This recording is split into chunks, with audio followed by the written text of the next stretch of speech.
Hello friends, welcome to my channel. दोस्तों, आज मैं बात करने वाला हूँ यूपीटीटी सन 2018 और यूपीटीटी सन 2017 के केसेस के बारे में कि क्या है पूरा मामला और क्यों केस पड़ा है, किस लिए केस पड़ा है, क्या ये सही है और इसको लेकर हाई कोर्ट क्या सोच रही है, पूरी सच्चाई क्या है, मैं आपको बताने वाला हूँ। ठीक है, तो दोस्तों ये जानने के लिए आपको मेरा ये वीडियो पूरा लास्ट तक देखना पड़ेगा और साथ ही जो लोग मेरे चैनल को भी सब्सक्राइब नहीं किए हैं मेरे चैनल को सब्सक्राइब कर लें और बेल आइकन प्रेस कर दें ताकि मेरा नोटिफिकेशन उनको मिलता रहे। और दोस्तों वीडियो अच्छा लगे तो इसे लाइक ज़रूर करें और आपकी जो भी समस्याएं आखिर में रह जाती हैं या आप कुछ भी बताना चाहते हैं तो वो मुझे कमेंट बॉक्स में कमेंट कर सकते हैं। ठीक है दोस्तों, तो आइए मैं शुरू करता हूँ। आप लोग जानते हैं कि अभी सन 2018 वाला जो टीटी हुआ है उसमें जो केस पड़े थे तो उसमें हुआ क्या कि सबको 3 नंबर कॉमन मिल गया। एक मिला उर्दू विषय से और 2 मिला हिंदी विषय से। ठीक है दोस्तों, 3 नंबर सबको कॉमन मिले हैं। ये जो 2 नंबर मैं आपको बता रहा हूँ कॉमन मिले हैं, इसमें 2 नंबर वैसे क्वेश्चन थे इसमें जिसके 2 ऑप्शन सही थे।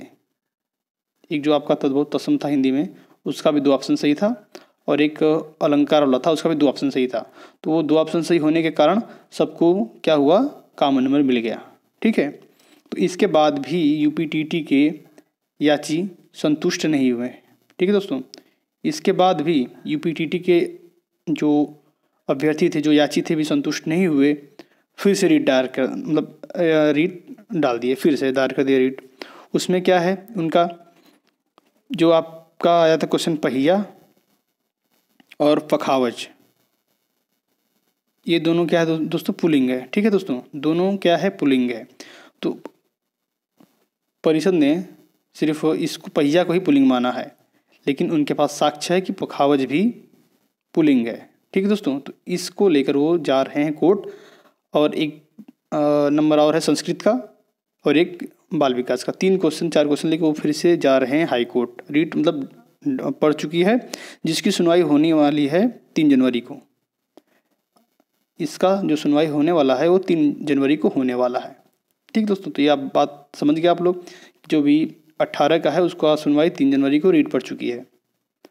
और दोस्तों रही बात यूपीटीटी सन 2017 की, तो वाकई में दोस्तों बहुत टाइम लग गया, लगभग 1.5 साल हो गया। अभी तक इसका फैसला नहीं हो पाया। ठीक है, इसकी वजह से बहुत से अभ्यर्थी 68,500 में नहीं बैठ पाए। इसी की वजह से 68,500 में नहीं बैठ पाए, क्योंकि दोस्तों गलती अब इनकी थी नहीं। इन्होंने केस किया, अभी तक इसका फैसला नहीं आ पाया। सबसे पहले सिंगल बेंच ने कहा था कि यूपीटीटी सन 2017 वाले में कि आप 14 प्रश्न जब गलत हैं तो उसको डिलीट करके 136 पे आप रिजल्ट निकाल दीजिए, लेकिन सरकार ने इसे नहीं माना। सरकार डबल बेंच गई। डबल बेंच जाने के बाद क्या हुआ दोस्तों, वहाँ सिर्फ 2 नंबर सबको कॉमन मिले। 2 नंबर में संशोधन हुआ, बाकी रिजल्ट उतना ही रहा, जिससे कि अधिक से अधिक अभ्यर्थी क्या हुए, वंचित रह गए इस भर्ती प्रक्रिया में बैठने से।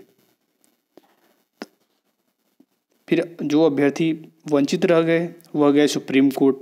सुप्रीम कोर्ट जाने के बाद सुप्रीम कोर्ट ने भी 14 प्रश्न को गलत माना और बोला कि रिजल्ट 136 पे ही घोषित होना चाहिए। और ये भी कहा साथ में कि आप लोग डबल बेंच जाइए, पुनः इस पर बहस कीजिए। तो अब दोस्तों क्या हुआ, जैसे कि आप सभी लोग जानते हैं कि सुप्रीम कोर्ट ने कहा है कि जो समायोजन रद्द हुआ है 1,37,000 शिक्षकों का, इसमें ये इस भर्ती को भरी जाए और शिक्षा मित्रों को 2 मौका दिया जाए। 2 मौका दिया जाए ताकि वो उनका मतलब फिर से वो रिक्रूटमेंट हो जाए एज अ टीचर। तो अब हुआ क्या, पहला टीटी निकल गया। उनकी गलती नहीं है, गलती किसी और की है, सरकार की गलती कि उन्होंने 14 प्रश्न गलत डाले हैं, उसकी वजह से ये लोग फेल हो रहे हैं। अभी तक इनको न्याय मिला नहीं। पहली भर्ती प्रक्रिया से वो बाहर ही हो गए 68,500 से।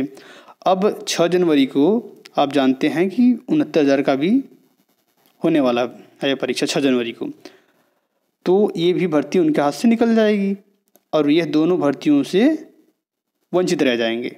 तो हाई कोर्ट ने कहा है कि ये कहीं न कहीं गलत है। आप पहले शिक्षा मित्रों के पक्ष को रख कर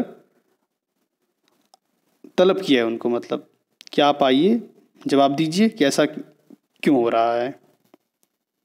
तो वही दोस्तों 2 जनवरी को इस प्रकरण का सुनवाई है। यूपीटीटी सन 2017 की सुनवाई 2 जनवरी को है और हाई कोर्ट भी पक्ष में, मैं आप लोगों को दिखा देता हूँ कि पेपर में भी दिया है और आर्डर भी जारी किया है कि इसका अगर निर्णय नहीं आता है तब तक आप परीक्षा नहीं करा सकते हैं, क्योंकि दोस्तों सुप्रीम कोर्ट ने कहा था कि शिक्षा मित्रों को 2 मौका देना चाहिए। अभी पहला ही प्रकरण आपका फंसा हुआ है, यूपीटीटी सन 2017 का रिजल्ट ही नहीं आया, वो भी मतलब केस चल ही रहा है, इसका भी निस्तारण हुआ ही नहीं है कि आप दूसरी भर्ती भी तुरंत करा दे रहे हैं, जिससे कि ये लोग क्या होंगे, दोनों भर्तियों से वंचित रह जाएंगे। जैसे कि दोस्तों आप लोग देख पा रहे हैं, ये न्यूज़पेपर है, इसमें दिया है आज शिक्षक भर्ती से पहले शिक्षा मित्रों पर पक्ष रखी सरकार, हाई कोर्ट। ठीक है दोस्तों, तो इसमें दिया हुआ क्या है, लखनऊ प्रदेश में 69,000 सहायक शिक्षकों की भर्ती के लिए 6 जनवरी से होने जा रही परीक्षा में शिक्षक पात्रता परीक्षा टीईटी सन 2017 के परिणामों का इंतजार कर रहे शिक्षा मित्रों को शामिल करने पर हाईकोर्ट की लखनऊ खंडपीठ की विशेष पीठ 2 जनवरी को विचार करेगी। ठीक है दोस्तों, 2 जनवरी को विचार करेगी। शिक्षा मित्रों की याचिका पर सुनवाई करते हुए हाई कोर्ट ने प्रदेश सरकार और बेसिक शिक्षा परिषद को निर्देश दिए हैं कि वे 2 जनवरी को अपना पक्ष रखें। साथ ही आगाह किया है कि 6 जनवरी को ही परीक्षा है, ऐसे में वे उचित इंतजाम नहीं कर पाएंगे। इस प्रकार का तर्क हरगिज न दें। ठीक है दोस्तों, उनके कहने का मतलब ये है कि आप 6 जनवरी को परीक्षा है और आप ये ना कह पाएँ कि मैं मतलब तैयारी नहीं कर पाऊँगा शिक्षा मित्रों के लिए। ठीक है दोस्तों, एक न्यूज़ आप लोग दोस्तों यहाँ पर देख पा रहे हैं, हाई कोर्ट शिक्षा मित्र दूसरा मौका भी गवा बैठेंगे। मैं वही बता रहा था दोस्तों कि सुप्रीम कोर्ट ने कहा है कि उनको 2 मौका देना है। आप एक था 68,500, दूसरी भर्ती है 69,000, इन दोनों भर्तियों में 2 मौका देना था। तो यूपीटीटी सन 2017 में क्या हुआ, अभी उसका फैसला नहीं आ पाया, तो ये भर्ती में नहीं बैठ पाए। और इसका भी आप जान रहे हैं कि 6 तारीख को पेपर है, तो इसमें भी ये लोग नहीं बैठ पाएंगे अगर उसका निर्णय नहीं आया। तो वही है, शिक्षा मित्रों का दूसरा मौका भी गवा बैठेंगे अगर सरकार ने इनके पक्ष में कुछ नहीं किया तो। अब लोग यहाँ पे देख पाए दोस्तों, आदेश शिक्षा मित्रों के प्रति ऐसा कठोर रुख जायज़ नहीं। तो दोस्तों आप लोग समझ पा रहे होंगे कि अगर 2 जनवरी को कुछ होता है, इनके पक्ष में जाता है फैसला, तो आप लोग जानते हैं कि कुछ लोग नए पास होंगे। जाहिर सी बात है, रिजल्ट अगर 136 पे घोषित किया जाएगा तो कुछ लोग पास होंगे और उन लोगों को मौका दिया जाएगा 69,000 में। तो आप बताइए, 2 को फैसला आता है तो क्या 6 तारीख को परीक्षा करवा पाएंगे? मुश्किल है, बहुत मुश्किल है।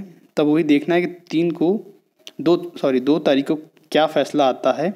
अगर 2 कुछ भी फैसला इनके पक्ष में आता है तो जाहिर सी बात है अभ्यर्थी बढ़ेंगे, पास होंगे और उनको भी 69,000 में शामिल करना पड़ेगा। और ये परीक्षा जो 6 जनवरी को हो रही है वो कैसे संभव है? आप ही लोग अपना तर्क बताइए, कैसे संभव है, कैसे करा पाएंगे? उसके बाद दोस्त साथ ही 18 वाला भी मामला 3 जनवरी को लगा हुआ है। इसमें भी जाहिर सी बात है 2-3 नंबर और बढ़ेंगे ही बढ़ेंगे। दोस्तों आप लोग भी सोचिए, अगर सरकार की गलती है तो ये अभ्यर्थी क्यों भुगतें? अगर सरकार ने 14 प्रश्न डाले हैं गलत, जिसको हटाने से अभ्यर्थी पास हो रहे हैं, तो ये अभ्यर्थी क्यों भुगते? और इतनी भी जल्दबाजी क्या है कि एक टीटी का निर्णय आया नहीं है और आप दूसरी भर्ती जो इतना शीघ्र इतनी जल्दी में करा रहे हैं। ठीक है दोस्तों, आज के लिए इतना ही। वीडियो अच्छा लगे तो लाइक ज़रूर करें और अपने आपकी जो भी कमेंट है वो कमेंट बॉक्स में कमेंट करें। धन्यवाद।